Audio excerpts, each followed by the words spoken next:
Alors, l'équipe de la Lumière va nous exposer comment elle voit la question de la militance, puisque effectivement, le travail à Tréant, c'est un travail qui est militant.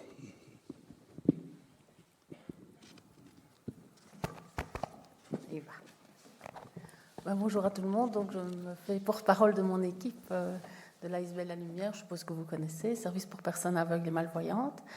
Donc, on s'est posé la question, pour réaliser un vrai travail d'accompagnement, faut-il être un travailleur militant et engagé? Nous avons réfléchi, faut-il ou non prendre dans notre travail une telle position? Le rôle de militant suppose que l'on doit se confronter aux valeurs de la personne accompagnée, du travailleur, de celles prônées par l'institution et à la réalité de terrain.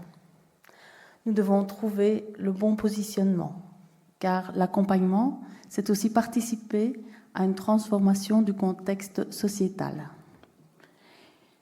Il faut donc que les actions individuelles, collectives et communautaires Il faut donc que les actions collectives, communautaires et individuelles tendent vers les mêmes objectifs d'évolution sociale et d'émancipation des usagers. Parfois, les conditions de travail, surchargement dont on a parlé ce matin, peuvent démotiver les travailleurs à militer, à travailler au changement. Une bonne analyse institutionnelle et organisationnelle devrait permettre de libérer du temps pour s'engager dans des actions militantes. Nous devons résister aux politiques inadéquates, voire antisociales. La militance, c'est aussi se rassembler avec d'autres associations pour faire évoluer les mentalités, les lois, et ainsi avoir plus de poids, et ce, tout en impliquant nos usagers.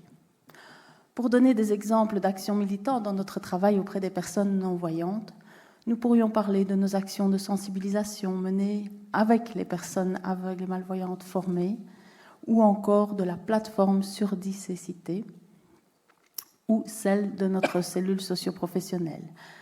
Mais au quotidien, l'accompagnement individuel mène aussi à des actions militantes, telles que pour certains, un investissement en politique de nos usagers, par exemple.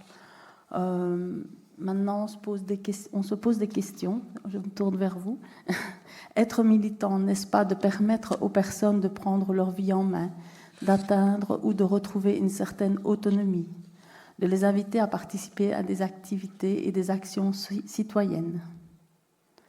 Enfin, quel investissement les pouvoirs subsidiants nous accordent-ils pour soutenir ces initiatives militantes qui sont consommatrices de temps, mais non subsidiées?